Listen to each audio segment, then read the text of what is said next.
哎，陈平安，这隔壁也是你的房子吗？没有，宋吉先走了，我帮他照顾一些院子里的鸡。哦，快开门，快开门，我要拿树枝。啊，好。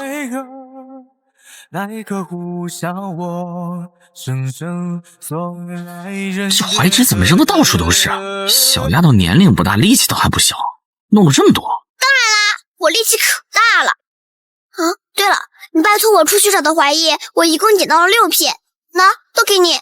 这些槐叶虽然都是绿色，但叶脉已经枯黄，也不见有绿色的荧光在其中游走，效果估计是比不上之前那些新鲜槐叶了。不过聊胜于无嘛。小宝平啊，你捡回来的槐叶真的就只有这些了吗？对呀。没藏多的？没有。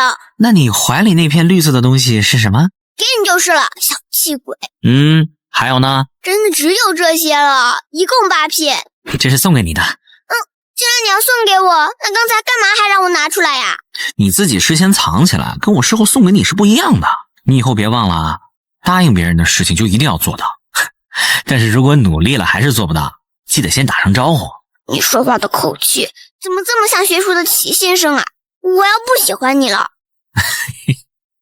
小丫头，我帮你把你这些槐枝搬去你家吧，我力气大，跑一趟应该就够了。真的吗？那我可以多喜欢你一会儿。李宝平，你怎么还在这搬槐枝呀？马爷爷都要生气了。为什么生气呀？我不是让你去和他打招呼，说我今天晚一会儿到学塾吗？马爷爷今天可奇怪了，居然穿得跟齐先生差不多。他还说要带着我们剩下的几个人出门游学，去山崖书院呢。我们几个都收拾好了，就差你一个人了。哦，那待会儿我回家就收拾。石春佳，你看这槐叶多好看，你没有吧？我有很多哟。槐树叶子而已，有什么好生气的？我爹昨晚给了我一个金算盘，金子做的算盘哦，有这么大。可你还是没有槐叶，但我有很多，都是这个哥哥送给我的。真是受不了，根本就没有听人家说话了。小姑娘，你方才说学塾的马先生要带你们去山崖书院？对呀。那现在学塾里还剩下几个人啊？如今只剩下5个人啦，我、李宝平、李怀、林守一还有董水井。齐先生之前就说过要带我们出去游学，最后去山崖书院读书。当时我们学塾里还有14、15个人呢，家里都是同意的。那他们现在不去了？那些住在福禄街和桃叶巷的有钱孩子，先是托病不来学塾，后来更是直接离开了小镇，说是去投奔远方亲戚了。这些人也是奇怪，当初听说要去山崖书院的时候，就说他们最高兴，我都不知道他们高兴什么。一想到跟齐先生走那么远的路，我就迈不开腿。谢谢你告诉我这些啊，你叫什么？我叫石春佳，你可以喊我石姑娘。你叫他小石头就行了。不许喊小石头。李宝平，你也不可以。为什么？他这么喊，所有人都会跟着这么喊我。我不喜欢这个名字。可我觉得小石头这个名字很可爱呀。不许喊，不许喊。宝平，福禄街这边有很多户姓李的，你家在哪边啊？可千万别是收留了正阳山小女孩的那户李家啊！我之前还拿石头丢过他家的鸟食罐，闹出了好大动静，也不知道他们家的下人能不能认出我来。就在那。哎呀，还真是那一家，这大概就是现世报吧。我刚教小姑娘说答应的事情就要做到，现在居然要去自投罗网。我捡了好多槐枝回来，你去帮我接一下。小姐，你搬这些槐枝回来干嘛？家里不缺柴火的。我这些槐枝可宝贝了，才不是拿来烧的。可你这棉袄可比这堆枯枝值钱多了。哎呀，李叔，你快别唠叨了，帮我接进去吧。是，小姐。这位小哥，东西就交给我吧。好的，麻烦您。李宝平，马先生说你要是再不收拾好东西，跟我们去山崖书院，他就要罚你练字打你屁股了。一怀，上次被我挂在树上的裤子你拿下来了吗？好难不跟你斗。你们两个不要吵了。石春江，你先上车来。李宝平，回去收拾东西，我们马上启程。哦，谢谢你哦，陈平安，这是给你的报答。啊，然后就是我要走了，去很远很远的地方念书，可能再也不会回来了。你要注意安全，乖乖听那位老先生的话，努力学习。我会的。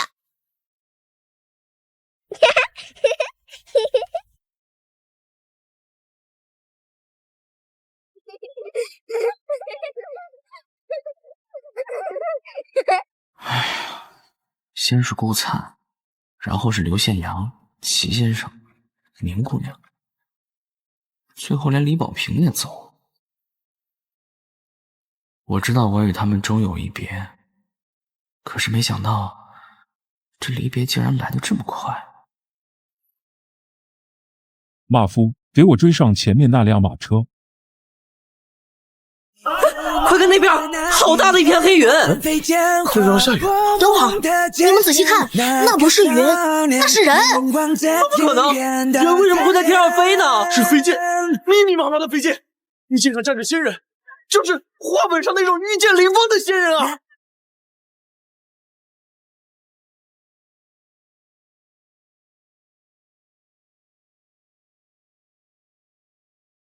听说小镇外还有大天，一念存于心间，梦凭着这幻。生命像黑暗中遗落的萤火，皆有因果，恰好是我。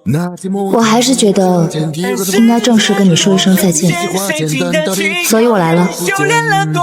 陈平安，再见。宁姑娘，再见。原来宁姑娘真的是神仙啊，竟然能够御剑凌空，飞在那么高的地方。我交了一个神仙朋友，应该感到高兴才对啊。可我这心里怎么空落落的？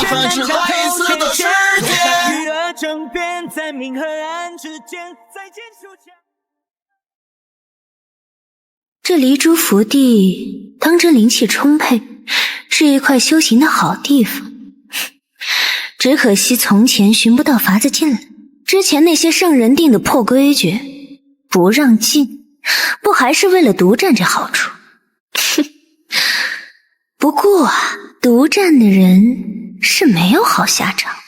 咱们还是少议论这些是非，寻个好地方吸纳灵气就是。那就听你的。不过这福地这么大，可得先好好看看。真以为齐敬春死了之后小镇就没人管，谁都可以无法无天了？我的规矩之前已经明明白白说了，既然你们不遵守，就拿出不遵守的本事来。没有这个本事，那就去死吧！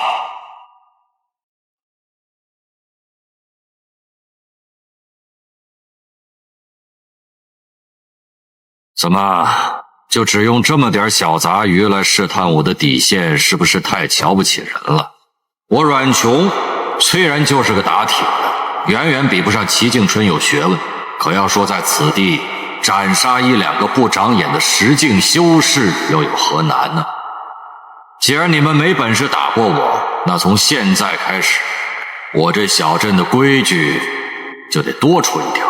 诸位听清楚喽，哪怕你躲在边界线之外觊觎离珠福地，只要我阮琼哪天心情不好，一样把你抓进福地上空，然后将你的脑袋打烂。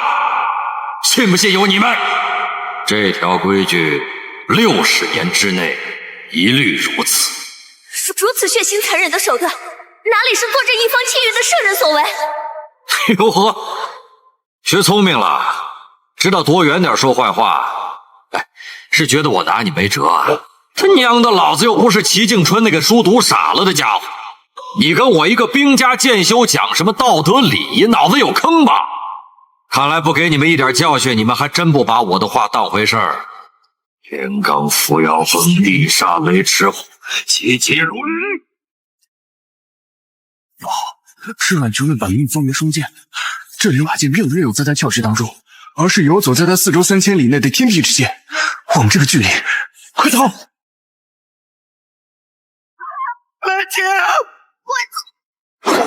懒得跟你们这群鬼域之辈计较，都给我滚远点儿！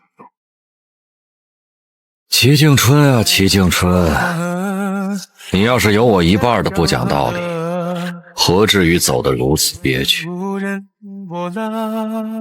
阮氏，你今日的这次出手可是让整个大理王朝都震动了。现在朝廷那边如何应对，我暂时不知。但作为新任督造官，兼任小镇县衙的主官，我倒是省去了不少应对那些凶事的麻烦。照理说，我应该先去祁龙巷的压岁铺子拎上2大坛子杏花酿，前来登门拜访。可惜来得匆忙，只能先欠着阮氏了。哎，客套话就不必说了。如果今日你我谈妥，以后有的是时间喝酒。但如果谈崩了，你我也不用费劲笼络感情了。好，那我便开门见山了。过去大黎封禁的那座龙脊山，它的半山腰处有一座天然生就的大型斩龙台。在我来此赴任之前，皇帝陛下曾经下旨交代，此物需交给阮师所在的风雪庙以及真武山双方共同占有。至于你们这2大兵家势力具体如何分配，是准备留下不动作为祖宗产业，还是搬回各自宗门，我大黎朝廷绝不插手，悉听尊便。哎呦，你们大黎的诚意倒不小啊！那处斩龙台在我来这儿之前其实早就已经谈妥了。我阮琼风雪庙、真武山各占其一，你呀应该也已经听说了，我打算在这儿开宗立派，所以我们父女的身份都已经从风雪庙迁出。接下来60年之内，我作为此地的圣人肯定是不方便正式开山的，但你们大黎只要能让我看得顺眼，只要我的任期结束，便会立即在此地选择一座过得去的山峰，作为宗门将来的发源之地。阮氏，你大可以放心，除去披云山，如今小镇境内大致已经划分出的61座山峰，阮氏可以任选3座，作为将来开山立派的根基。若是阮氏尚未下定决心，本官这儿还有新旧2幅离珠洞天的山峦形势图，阮氏可略作参详。到时本官再亲自陪着阮师去巡视勘探，如何？别急啊！据我所知，你们大黎5人辈出，以藩王宋长敬为首，上5境的高手数量冠绝东宝之。但是在炼器士这块，你们人才当真是少得可怜呢。所以我若是选择在此处扎根，开宗立派，帮忙坐镇山河，想必定会吸引源源不断的炼器士前来大理。这应该正是你们那位皇帝最想要的吧？不错，炼器士这块一直都是陛下的心病。既然如此，那我就直说了。除去你们不愿意拿出来的那座披云山，没有哪座山入得了我的眼。这罢了，我现在也不为难你。这占山为王之事我并不着急，反倒是那斩龙台该怎么分，你们倒是该想想。虽然风雪庙和真武山都没提起，但我个人建议啊，你们大黎还是拿出2件足够锋利的神兵利器，无论刀剑够用就行。到时候我可以帮忙将刀剑转交给来此的2位兵家修士，用来分开那座斩龙台。这件事你可以先禀告给朝廷，等你们那位皇帝的回复。此事我就能做决定，我答应阮氏便是。好，有魄力，来喝。阮氏，离珠洞天如今已经改名为龙泉县，彻底成为了大黎的国土，所以有些事儿我必须得跟你打个招呼。首先呢，小镇外大小30余口龙窑会重新开窑烧瓷，只不过从今往后里面就不烧本命瓷，而是烧制一些普通的朝廷御用礼器了。其次，新建于小镇东边的县衙建成之后，县衙就会张榜贴出大黎律法，也会让衙役在小镇各处宣讲解释，为的呢是让小镇的普通百姓真正晓得自己的身份是大黎的子民。哦，意思就是这里以后要按你们大黎律法行事了？不，阮氏误会了，这不过是针对凡夫俗子的表面功夫罢了。之后的60年里，小镇之内依然是以阮氏的规矩最大，4姓10族的规矩紧随其后。大黎的律法最低，如有冲突，一律以这个排序为准。知道了。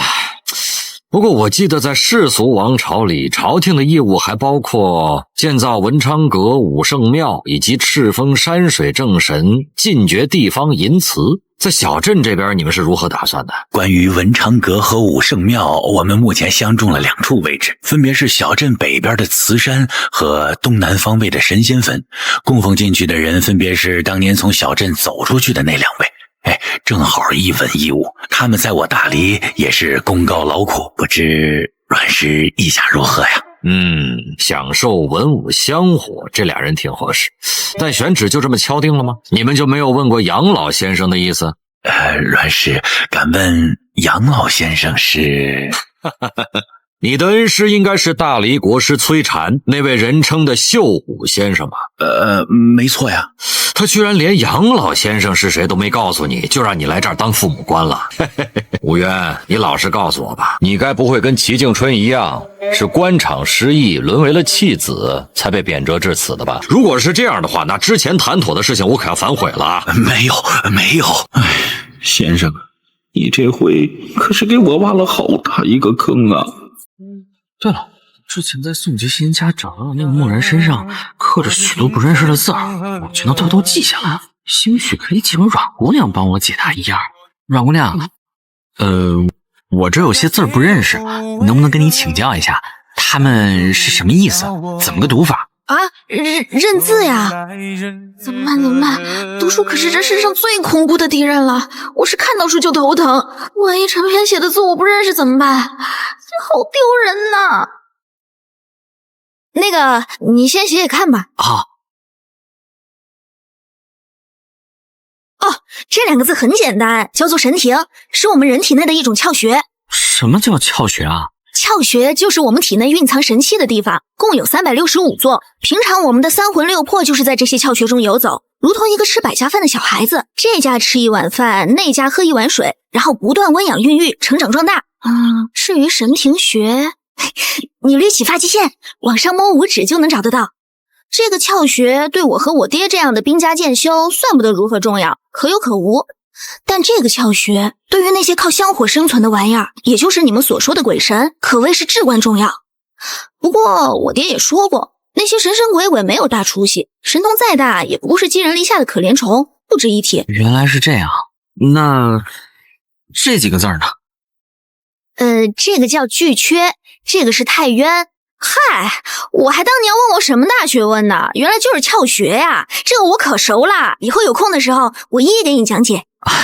那就麻烦阮姑娘了。没事儿，我先跟你讲讲这个巨阙吧。哼，这个字谁写的呀？不咋地嘛，一看就没下过苦功夫，飘得很。你是谁啊？从哪儿冒出来的？我我姓崔名禅，跟着刚才那个大官从京城来的，听说这边风景不错，可以来看看。崔禅？没听过，你是那个人的书童？书童，这个身份不错啊。对，我就是吴大人家的书童。哎，你们刚才不是在聊窍穴吗？接着聊啊。哎呀，那你先走开。别这样小气嘛，我听一听怎么了？难道我这个小书童听过之后就能变成陆地神仙了？阮大圣人的女儿不能这样没气度哦。阮姑娘，我们不理他，学自己的。好，刚刚说到巨阙，巨阙是人体的重要穴位，它位于胸腹交接的位置，胸腹上部的湿热之气大多都聚集在这儿，所以有时候心烦了，按一下巨阙穴可能会感觉好一点。姑娘，你这解释的不够全面呀。陈平安，你接着写。这2个字叫膻中，我们先不说这个穴位。哎，姑娘，你怎么能跳过这个穴位呢？这多重要呀！啊，你要是不好意思指出来给他看，我帮你啊。姑娘眼里有杀气啊！姑娘你一定误会了，我的意思是说，我来指给他看，我身上的膻中穴在哪里，没说指姑娘的。再说姑娘身上那处，神仙也难寻呐。你这个人太过分了！哎，姑娘你怎么打人呢？哎呦！姑娘，我错了，姑娘家不能这样凶，这样不好嫁人的呀！哎，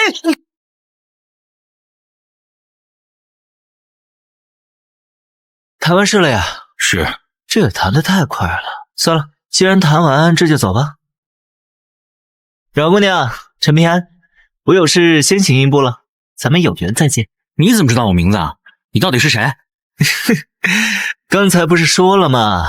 我姓崔名禅，只是这个禅字实在难写，估计你身边的阮姑娘也不会。我不是问名字。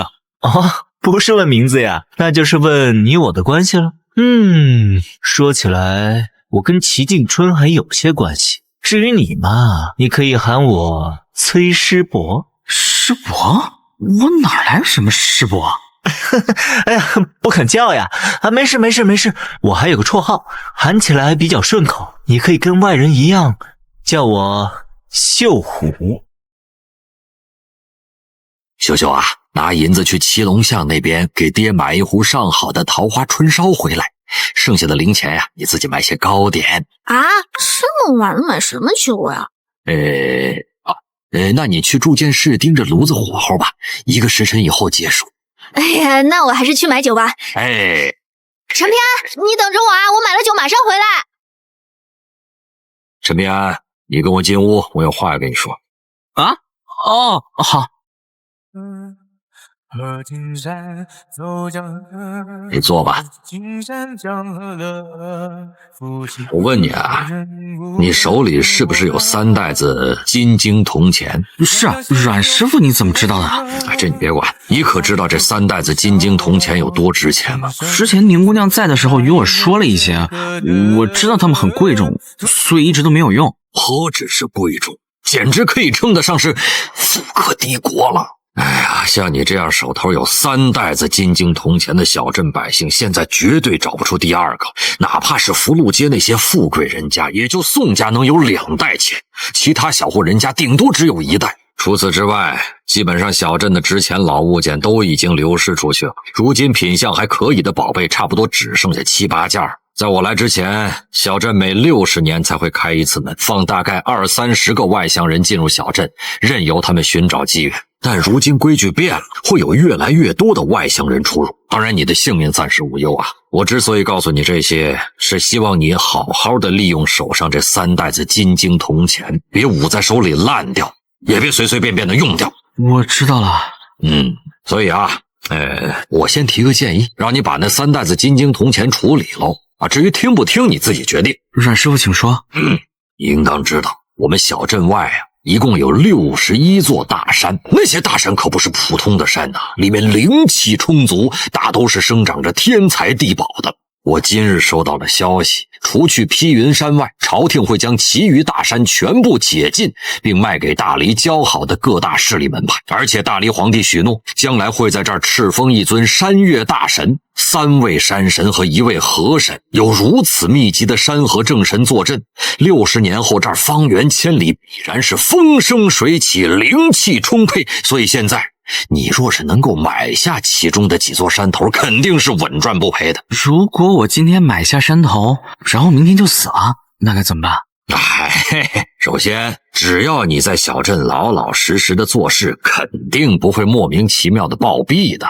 小镇如今已经没有了破碎不破碎的忌惮，他齐敬春要担心的我不用。若是再有像搬山员那样的货色来找你麻烦，我大可以出手帮你摆平。其次，大黎朝廷贱卖山头一事，实际上是为了赚取大黎境外的香火情，属于赔本赚吆喝。若是有人买下大山以后死了，甚至没有子嗣继承，大黎王朝在300年之内也绝对不会擅自收回山头，会任由其荒废。最后，我已经率先挑好了神秀山、点灯山和横朔峰这3座山头，作为我开宗立派的根基。若是你之后所挑的山头能与我接壤，就算你无力开山，也只需将山头租借给我300年，这样你便能年年分红，坐享其成，子孙后代亦是如此。原来如此，那阮师傅，这些山头的大致价格如何？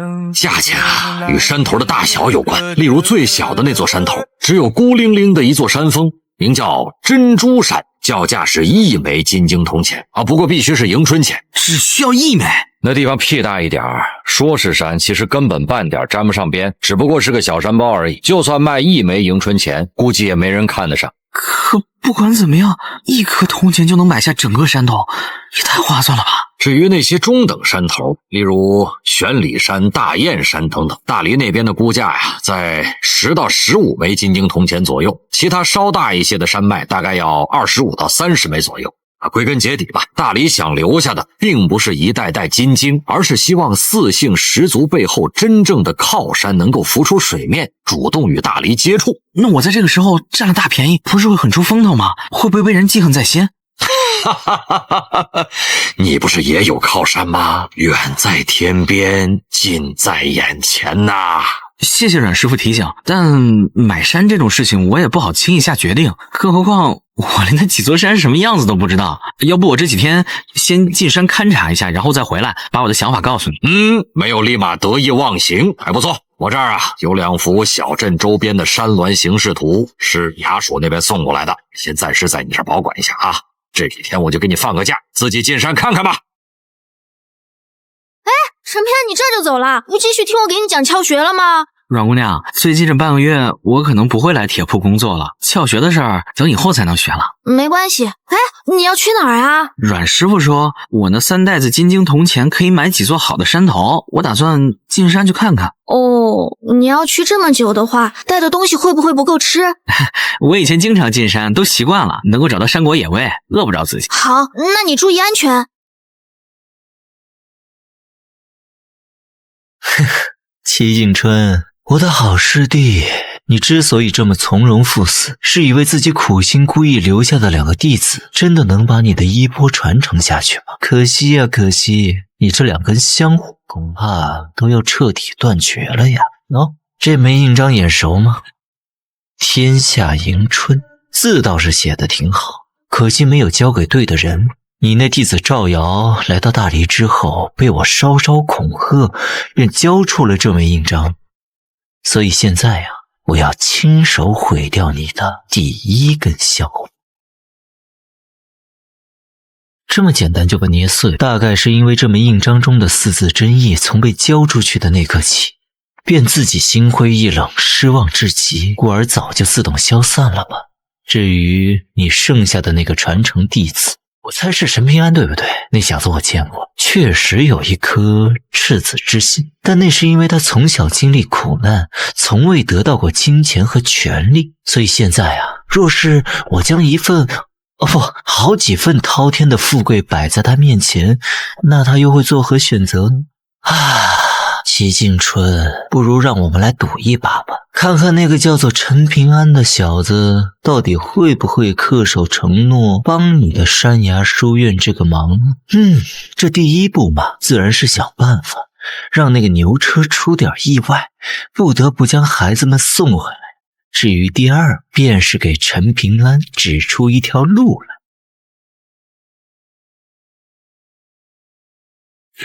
如此，这场赌局正式开始。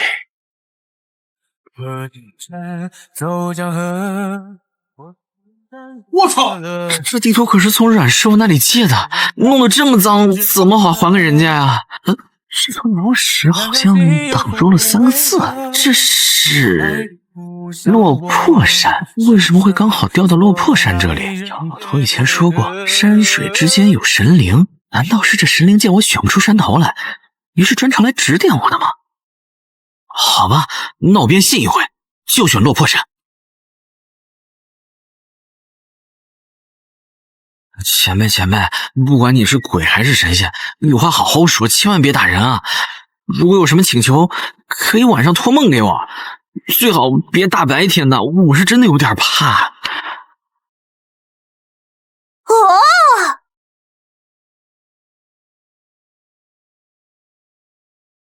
陈明，你回来啦！这次进山还算顺利，跑了几十座山头，挑是已经挑好了。但是阮师傅的这幅地图，有一天下暴雨的时候，我爬上点灯山的瀑布，结果不小心掉进河里，边角什么的全被弄湿了，晒干了之后又沾了点脏东西，所以留了点痕迹。暴雨时分还去爬点灯山的瀑布，找死啊！想要登上点灯山的山顶，那条瀑布算是一条比较安全的路径了，所以我当时也没多想，就直接爬上去了。阮师傅，真的不好意思啊。你做的那2把主意还不错，回头再做2个来，这地图就当报酬了，送你了。啊，真的可以吗？这不是官府的人送来的吗？阮师傅，你直接给了我，督造官大人会不会有什么想法？哼，最少在60年之内，我都是这座龙泉县的太上皇，所以我的规矩最大。吴渊敢有什么想法？爹，哪有你这么往自己脸上贴金的人呢？你要再帮陈偏说话，我就让他一个人干2人的活。我不说了就是。说正事啊，陈平安，你最后选中哪5座山了？我在神秀山周围选了3座，分别是宝鹿山、彩云峰还有仙草山。眼光还算不错。宝鹿山占地很大，在那60多座山头里名列前茅。我如果不是为了今后那座护山大阵的考虑，说不定也会选择宝鹿山。毕竟在这千里河山中，除非是山神坐镇或者藏有宝贝，照理来说都是谁的地盘更大，谁所拥有的灵气就越多。至于仙草山嘛，则是唯一一座有望诞生草木精魅的风水宝地。只可惜啊，这座山的面积实在太小，哪怕出现了一位，品相应该都不会太好，毕竟小池塘里面也养不出大蛟龙啊。最后这个彩云峰呢，倒是一般，除了地势高、风景秀美之外，对于修行一事并没有多少帮助，除非你有本事从云霞山上弄来云根石，安置在彩云峰的几处山脉窍穴里，才有可能得到些好处。行，你继续吧。还有2座山头是什么呀？是珍珠山和落魄山。那就这么说定了啊！落魄山、宝鹿山、仙草山、彩云峰、珍珠山，你买下这5座山头以后，只要在300年的期限内，就算是把一整座山峰全都搬走了，也不会有人阻拦。山上的一切出产，不论草木灵药还是飞禽走兽，甚至是偶然所得的秘宝，都是属于你的。我明白了。我估计啊，你还剩下些铜钱，回头我帮你留心一下小镇铺子那边的交易，你同样可以趁机入手。但是贪多嚼不烂，以后小镇势力鱼龙混杂，买多了恐怕不好管理。你只需要买下1、2间底子相对厚实的老字号铺子就可以了。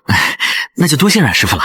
嗨，谢我做什么？随手一办的小事儿。哎呀，还真是君子怀德，小人怀土啊！事情说完了，忙你的去吧。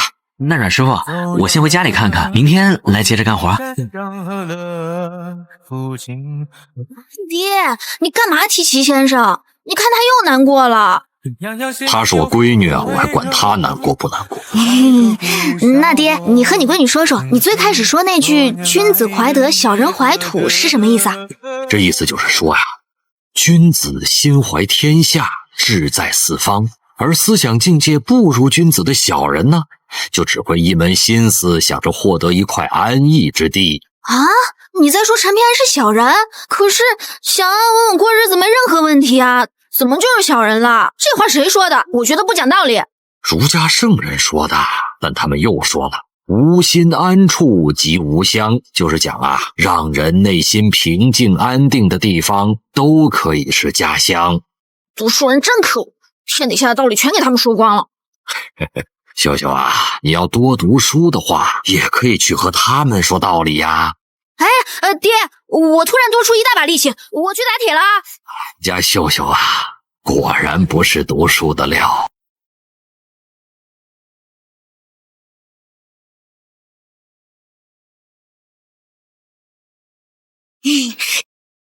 陈平安，我爹要我告诉你，买山一事很快就有定论了。到时候你去衙署和那些大黎的礼部官员以及青天剑的帝师，三方一起画押签字，就算是成了。不过那些帝师进山勘察风水去了，所以你还得等上几天。那真是太好了。对了，我爹还帮你挑了2间铺子，一间压岁铺子，一间草头铺子，刚好挨在一起，又是你熟悉的地方。你要是没意见的话，今天就可以让我爹带着你去买下来。这种小交易不像买山，不涉及一个王朝的风水盈亏和山河气运，所以定得更快。这2间铺子可是镇上最赚钱的2间了，当然没问题。若真是买下来啊，以后压岁铺子里的糕点随便阮姑娘吃，不收钱。你钱还是要给的，你偶尔请我吃一块就好了。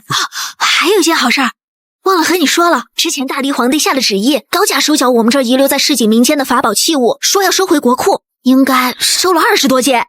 这次卖山，大黎皇帝又说要给一些山头添点彩头，然后就把这20多件宝贝拿出来，自己又补了7、8件私人宝贝，凑了30件一起送出去。一般人当然不知道哪些山有彩头，哪些山没有，但我爹得到消息，神秀山和落魄山肯定会有，而且送的宝贝品相极好，数1数2。除此之外，我家点灯山和你的落魄山，大黎朝廷都有可能分别敕封一位山神坐镇其中。竟然有这么多好处，我是不是在做梦啊？陈平安，你怎么了？被吓到了吗？没有，我只是觉得有点不真实。我从来没有过那么多钱。我之前最大的梦想就是过年的时候门上可以贴春联，有余钱再加2张门神。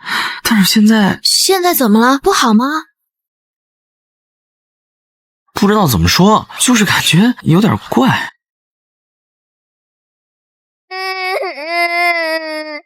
李宝平，你怎么回来了？陈平，学术的马先生死了，他死之前让我来找你。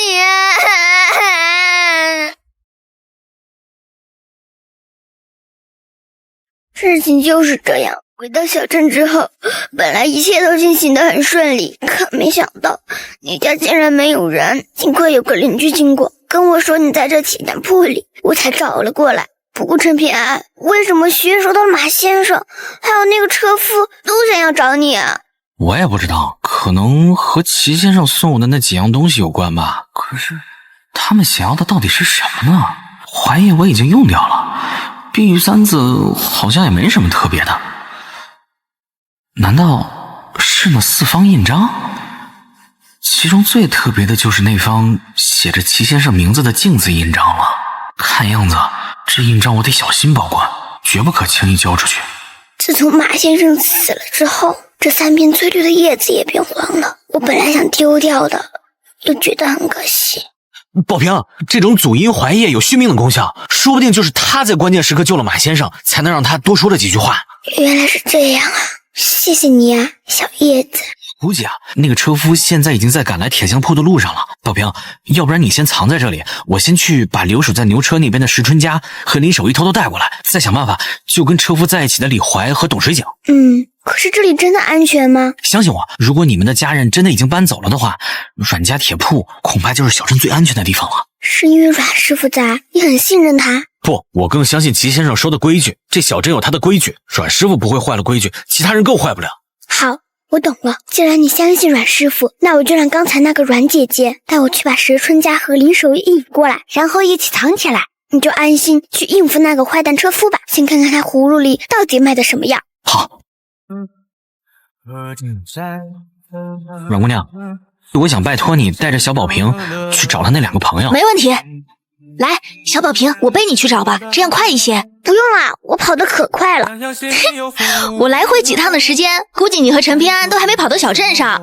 我知道天底下有神仙鬼怪，可你也不像神仙啊！你以为神仙那么好当啊？好了，宝平，听阮姐姐的话，快。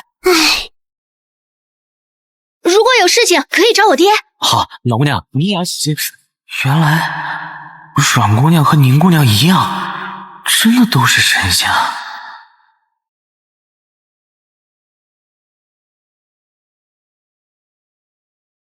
你是观湖书院的崔明皇？大家都是自己人，随便坐。先生，这是怎么一回事？学生都糊涂了。不用紧张，你们2人，一位是我难得欣赏的家族子弟，一位呢是有望继承我衣钵的得意门生，所以你们不用猜来猜去，尽管把事情往好处想就是了。先生，原来你出自崔氏。哼，我早就被那帮老头子逐出宗门了，不说也罢。不过你放心，这些事儿啊，咱们英明神武的皇帝陛下一开始就知道。先生，是我冒犯了。无事，无冤。我看你来此地之后，一直有诸多问题，但却不敢宣之于口。所以接下来呢，你有任何问题都可以询问崔明皇，他将知无不言，言无不尽。多谢先生。先生，这是为何？齐敬春不是你的师弟吗？门脉一事讲究薪火相传，甚至还有一种说法，若是门生弟子全部死绝，但香火未必会断。所以香火和文运到底是什么，却没有人能说明白。齐敬春呢，估计是已经抓住了端倪，而我却仍然琢磨不透，不太敢确定。所以我需要用事实来证明自己的想法。于是我就设计了一场大考，既用来断掉齐敬春的文脉香，更是我的正道契机。而那大考的考生只有一人，便是那个倪萍巷的孤儿陈平安。陈平安？为何是他呀？来此之前，我已经调查过齐敬春身边的人，而其中3人让我尤为重视。这第一个是陪他在离珠洞天一起吃苦的记名师弟马占，第二个嘛是他手把手传授学问的书童赵尧，第3个则是看似关系一般的宋吉新。若我是齐敬春，定然会想着让马占延续山崖书院的香，让赵尧将师门学问发扬光大。而宋吉新，我一开始得知齐敬春将所有书本留给他之后，便认为他是香火的传承之一。但是很快呢，我发现这是个障眼法，目的就是为了掩盖他最后的选择。所以这2人，先生，你已经……马占也算是我先生的半个弟子吧，只不过比起齐敬春差太远，心比天高，命比纸薄，说的就是他。所以这几日我便让崔明皇去跟着马占，原本是想改变他去山崖书院的想法，可看你这样子是已经杀了他，难道出了什么意外吗？也不知道说哪句话说错了。那马占似乎起了疑心，发起狠来如此不留余地，拼得经脉寸断，窍穴炸裂也要杀我。当然，最主要的原因是我要设下一局大棋，考量那个陈平安。先生，就不能杀人了事吗？为何如此大费周章地对付一个孩子？吴越，你想的太过简单了。大道之争何其残酷，可不是俗世间抄家灭族那么简单的事情。想要真正的斩草除根，很难很难。若是直接杀人，很多时候会让原本简单的事情变成一团乱，所以才要诛心。为何修行之人能有15层境界那么高？因为是在修心的，而修炼的武夫撑死也只有9境，想要跻身10境，比登天还难。先生深思熟虑，是我浅薄了。话说回来，马占身死，而赵尧也失去了春字印主人的身份，那么接下来就只有那个坏了大规矩的镜子了。陈平安是个贫贱至极的陋巷孤儿，吃尽苦头，内心深处自然无比希望有一份安稳。如今他一下子梦想成真，变成了小镇里最阔绰的有钱人。不仅能够买下5座山头，其中那座落魄山还经由我的指点，将来会被大黎敕封一座山神。另外我听说呀，小镇内的草头铺子和压岁铺子已经以很低的价格出售，想必不久就会被他陈平安顺理成章的买下。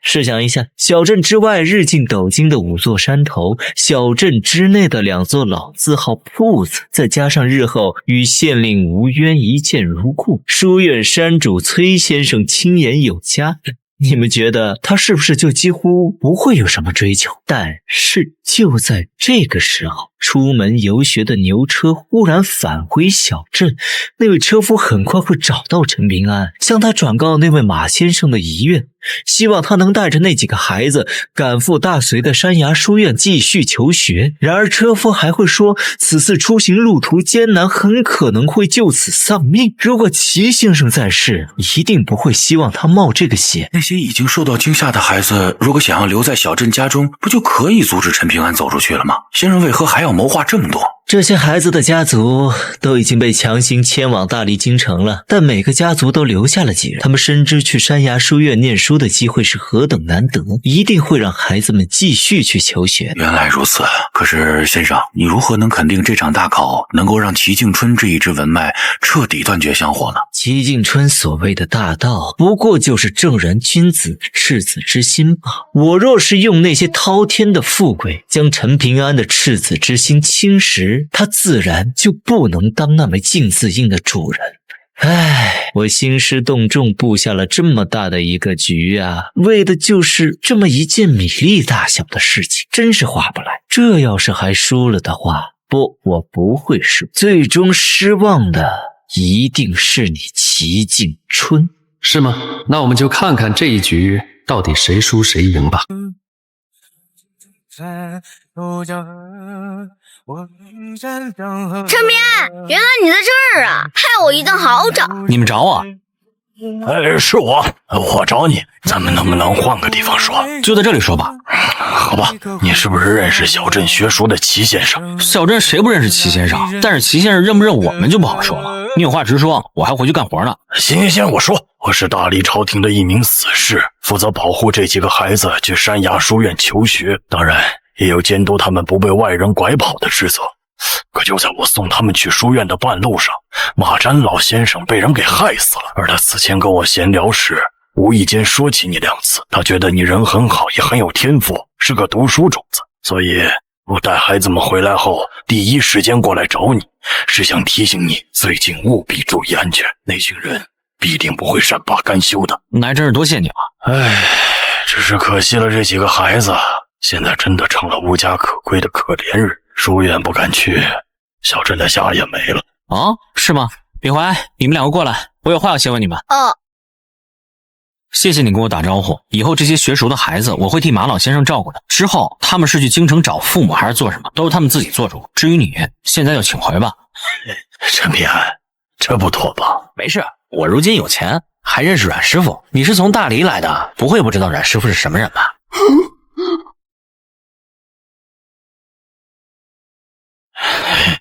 既然马老先生都愿意相信你，我当然信得过你的人品。那我就先告辞了。不送，总算是走了。李怀，董事请，跟我去见李宝平他们吧。好。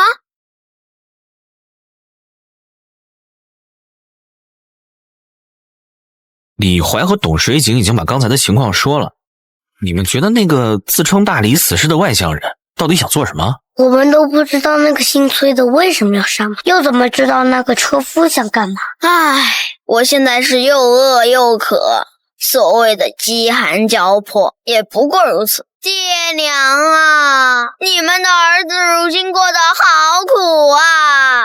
唉，水井，你饿不饿？我可以装着不饿。切，没劲。李怀，闭嘴！其实回来的路上，我们也没有多想，只想先保命。真的不知道那车夫到底想干嘛。既然想不明白，那咱们就不先想别人了，还是先想想你们自己吧。你们5个如今是想平平安安的去大理京城找你们的爹娘长辈，还是要继续去山崖书院上学？唉，我爹娘带着我姐不知道去哪儿享福了，我去个屁的京城。至于我舅他们家那脾气，真有钱了只会更气我。以前是当贼看，以后还不得当仇人？天大地大，竟然没有我李怀的容身之处啊！爹啊，娘啊，儿子活得好憋屈啊！李宝平，你干嘛打我？你闭嘴！董水井，你先说。我想念书，反正就算我去了京城，也什么忙都帮不上，甚至连他们大理的官话也不会说。再说了，我爷爷死的时候，要我死也要死在学塾里。若是以后当不成读书人，就别去给他上坟。所以，要是小镇这边的学塾继续办下去的话，我就留在镇上好了。石春家，你呢？我想去京城找爹娘。我无所谓，哪儿安全我就去哪儿。你们4个遇到一点困难怎么都退缩了？我才不呢，我就要去山崖书院，去齐先生读书的地方。哼，董水井，那个山崖书院可是大理最有名的地方。你爷爷要是知道你留在小镇读书，不去山崖书院，估计他老人家的棺材板都要盖不住了。当然，大是你别去，在这里读个10来年的话，也能算个半吊子读书人，总比死在求学的路上好。李宝平，你瞎说。还有你，尹守一，你不是一直觉得自己是被人瞧不起的私生子吗？以后到了山崖书院，谁敢看不起你？当然，齐先生说过，君子不立危墙之下，所以你要愿意留在这里，我才懒得管你。石春家，你别骂我。算，李宝平，你咋不说我呢？不想跟你说话。宝平，你确定要去山崖书院？齐先生说过，我们山崖书院的藏书之经万绝一周。齐先生还说了，我所有的问题哪怕他无法回答，但全部可以从书本上找到答案。你不怕吃苦吗？一个人的话就有一点怕。好，那我就陪你去山崖书院。齐先生，我说过的，我答应过的事情就一定会去做。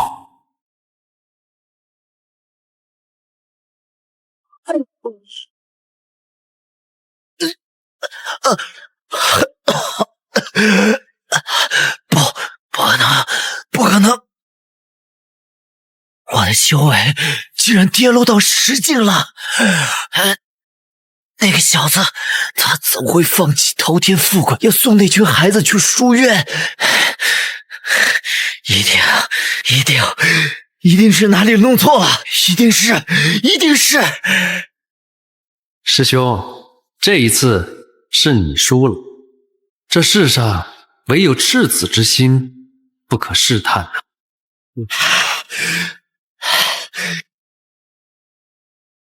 齐景春，铁匠铺内，陈平安和4个孩子打了声招呼后，便带着李宝平从后院来到了前院。阮琼正坐在椅子上，深情看着天空，而阮秀则在一旁来回踱步，似有什么事情使他心乱如麻。来了，阮师傅，我们很快就要离开小镇了，所以我想请你帮我买下那5座山头。如果我回不来了，就把5座里的4座落魄山、宝路山、彩云峰、仙草山分别送给刘宪阳、顾灿、宁姑娘、阮姑娘。至于那座珍珠山就留在我名下吧。陈平安，你要干什么？笑笑，你别打岔。陈平安，你接着说。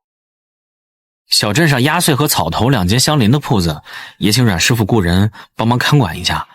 如果经营不善，店关了也无所谓，我会留下100来颗普通蛇胆石，让阮师傅帮着卖，赚下来的钱就用来维持店铺的运转。还有呢？再就是我会护送李宝平去大隋的山崖书院，而那剩下的4个孩子，还麻烦阮师傅你将他们安全的送去大荔京城吧。作为报酬，我会把半块斩龙台以及买山买铺子之后剩余的全部金晶铜钱都给你。你真要把这李家丫头送到山崖书院去？没错。好，我答应你。不过我只能保证把你和李家丫头送到大黎南端边境。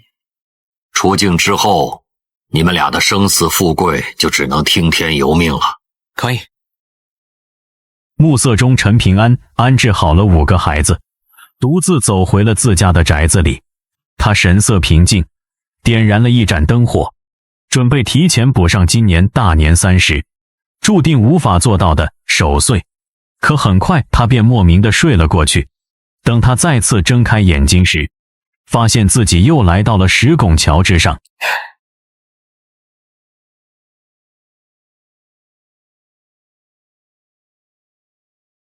而那个神秘的白衣女子再一次出现在了他的面前。第4次相见，陈平安终于看清了那位女子的面容。对于少年而言，只能说她生得极为好看，好看的不能再好看了。女子站在陈平安的身前，低下头凝视着少年干净明亮的双眸。我已经等了8000年了，虽然你的修行天赋远远比不上我之前的主人，但是没有关系，从今日开始，你就是我的第2位，也是最后一位主人了。陈平安，你能不能帮我跟外边的4座天下说一句话？陈平安下意识地点了点头。白衣女子默然一笑，突然单膝跪地，跪向那懵懵懂懂的少年。她神采飞扬，眼眸里仿佛盛放着万里山河的风光。天道崩塌，天道崩塌，我陈平安，我陈平安，唯有一剑，唯有一剑，可搬山，可搬山，断江，断江，倒海，倒海，降妖，降妖，镇魔，镇魔，赤神，赤神，摘星，摘星，摧城，摧城，开天，开天。天道崩塌，我陈平安唯有一剑，可翻山，断江，倒海，降妖，镇魔，弑神，摘星，摧城，开天。唯有一剑，可翻山，断江，倒海，降妖，镇魔，弑神，摘星，摧城，开天。还能感受你最初那少年坚定眼眸。神仙姐姐，你就是石拱桥下面悬挂着的那把老剑条吗？不错。可可你为什么要认我为主啊？毕竟我又穷，又没什么本事，再加上我的身体……这些我都知道，但你大可放心，我之所以选中你，自然不是大限将至，迫于无奈。毕竟8000年岁月以来，我见识过太多精彩绝艳的天之骄子，但他们都不曾入我的眼。至于你，绝不可因为此事而骄傲自满，也绝不可妄自菲薄。好，我会的。我虽然暂时无法随你征战厮杀，可见面礼还是有的。3000年前，此处发生了一场屠龙大战，我闲来无事，就瞧着那些人打来打去，就丢了一地。之后，我捡了一块品相不错的宝物，看上去素雅顺眼，可以用来收纳物件。空间大小跟你在泥瓶巷的祖宅差不多。拿去。是一块玉牌？对，这块玉牌不用挂出来，可以温养在窍穴当中。我已经让你跟它神意相通，你只需心意一动，就能将玉牌纳入窍穴中。除非有飞升境的修士用强力破开你的窍穴，否则它不会折损丝毫。只不过唯有等你跻身中5境，才能驾驭它，所以你得加把劲儿啊！谢谢神仙姐姐。其实我还有些话想要嘱咐你，但就算我现在说了，等你梦醒后大概会忘记大半，所以还是不费这个口舌了。那你只能出现在我的梦里吗？我若是直接现世，先不说各方圣人会来镇压你我，就是以你如今的体魄，也根本承受不住。所以陈平安，我们来订立一个100年之约吧。100年之约？若是你在这100年之内能成功跻身炼气石第10境，就可以重返小镇石拱桥，取走那把老剑条。炼气是10境？神仙姐姐，你可能不知道，我之前被人强行打断了长生桥，现在还要靠着每天打拳才能活下去。以后要是真的开始修行，也会很难很慢，可能这辈子都到不了第10境。而且我才答应了李宝平，要送他去山崖书院，路途遥远，变故也很多，我不一定能安全回来。神仙姐姐，我要是死了……没事，你要是死了，我就等死好了。什么？反正现在我已经认你为主，早就没有后悔的余地了。你要真死了，我就等着老剑条坠入溪水，神魂消散，大家一起死嘛，也不是什么大事。你不用觉得亏欠我什么，要怪就怪我眼瞎，怨不得别人。你都这么说了，我良心上过得去吗？而且什么叫怨不得别人？不就你和我2个人吗？那我先尽量活着回来，然后努力修行到第10境。这还差不多。最后就是神仙姐姐这个称呼甚合我心，所以我额外在你身上放了3缕极小极小的剑气。这些剑气要怎么用啊？到时你自然会知道。天快亮了，醒吧。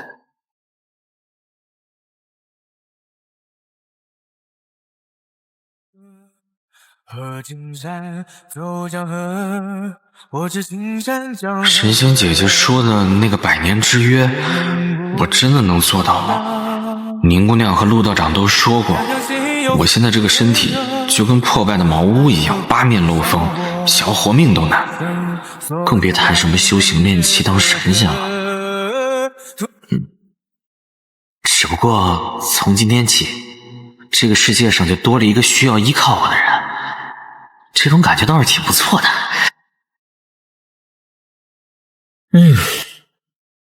陈平安、顾灿、刘宪阳，谁能想到这些名字的主人从离珠洞天走出去后，都有可能大有所为呢？唉，原本以为的小小洞天，竟是屡出蛟龙的池塘。我最好还是将这些名字抹去，以免将来被其他有心人做文章。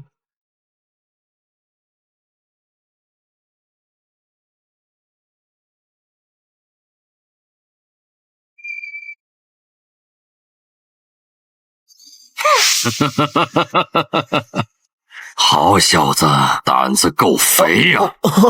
阮氏来的可真快啊！我这不是什么都还没做吗？杨老先生，您来评评理，这小子几次在我的地盘上撒野，我该不该忍？所谓不怕贼偷，就怕贼惦记。阮琼，要不你还是直接放开手脚，跟这家伙来个了断吧。我跟阮氏若是打起来，一定会损毁这千里河山，到时候那些烂摊子谁来收拾？老夫就勉为其难来帮阮氏收拾。杨老头杀人不见血，还能坐收渔翁之利，真是好手腕呢。我倒是觉得这个主意不错。东泉阁的呀，那还是算了吧。接下来我只在小镇逛荡，行不行？阮大圣人还有杨老前辈，我看你就算是闲逛，也能使出坏招来。不敢，我知道杨老前辈本事大，护得住这里10之8九的山河。但如果我一门心思想要毁掉神秀山和横朔峰呢？这2座山头可是阮大圣人专门给他家宝贝女儿阮秀正道准备的。若是真被我打得稀烂，阮大圣人你心疼不心疼啊？阮琼，换成是我，真不能忍。赶紧滚回二郎巷！遵命。被这小子这么挑衅，却忍着不出手。阮琼，你确实挺在乎你闺女的。我这人不欠天不欠地，唯独欠着那丫头的娘亲。现在人都没了，怎么还呢？只能把亏欠她的放在女儿的身上了。对了，杨老前辈，你真的能确认他就是崔禅吗？堂堂大黎国师，上5境的高手，竟然只是个乳臭未干的小子？还是说他练就了一身无上神通，让自己驻颜有术啊？并非如此。其实来到离珠洞天的这个崔禅，并不是他本人，而是他的一个分身。分身？他将自己的魂魄一分为2，一半放入了这具年轻的躯体之内，并与自己远在京城的本体神意相通，这样他便可以随时随地监视此地的情况。原来如此，那他刚才是在虚张声势吗？都说草莽好汉舍得一身剐敢把皇帝拉下马，至于崔禅，我估计他属于舍得一身剐都敢把道祖佛祖拉下马的人。这家伙跟我们还不太一样，他自己选择了一条独木桥行走，所以一旦与人狭路相逢，或者后面有人想要越过他，他就一定会打死对方。但这种人也不能简单的说他是好人或者坏人，他只是在走自己的道。他是好是坏我不关心，但我现在还没明白他为何要如此针对陈平安。难不成陈平安真的是齐敬春的香火继承人？天晓得。对了，这座庙我要搬走。好，只要不是搬离福地，我没意。看在你这么爽快的份上，我可以告诉你一个小秘密。什么秘密？等等，我先落下障眼法术，隔绝此庙被有心之人窥探的可能。梁老先生竟然这么小心，看来这个秘密怕是不小啊。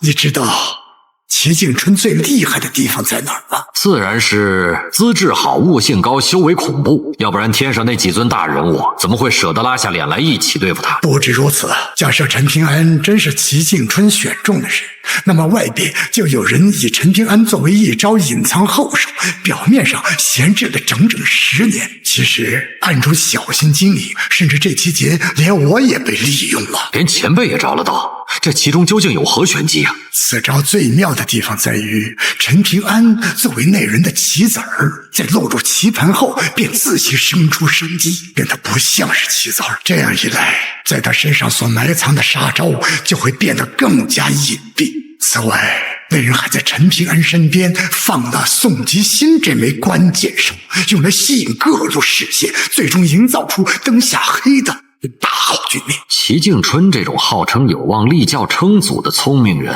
岂会看不出一点点蛛丝马迹？这就是我说的他最厉害的地方。俗话说得好啊，当局者迷，旁观者清。连我这个旁观者都是到了刚才想明白，可他齐景春身陷棋局，却早就看透一切。此前他故意跑去我那药铺，除了送给陈平安2方大有学问的山水印，最后还给陈平安留下一句话。阮琼，你猜猜他说的什么？齐景春的心思我可猜不着啊。他说君子可欺之以方。这句话的第一层意思是让陈平安告诉我，或者说告诉所有人，只要在规矩之内，如何对付他齐景春都无所谓，胜负也好，生死也罢，他早已看到。第二层意思是说给10年甚至是100年之后的陈平安听的。他要陈平安在知道了真相，知道了自己正是害死齐景春的那枚棋子后，也无需自责，因为他齐景春早就知道了一切。真他娘的没劲！堂堂齐景春什么都知道，还死得如此冤枉。要换成是我，有他那修为本事，早就一脚踏穿东保平州，一拳打破浩然天下。哎呀，别去，喝酒去！作为齐景春的师兄，曾经的文慎首徒，如今的大力国师崔禅，你的道行恐怕不止于此吧？那我就拭目以待。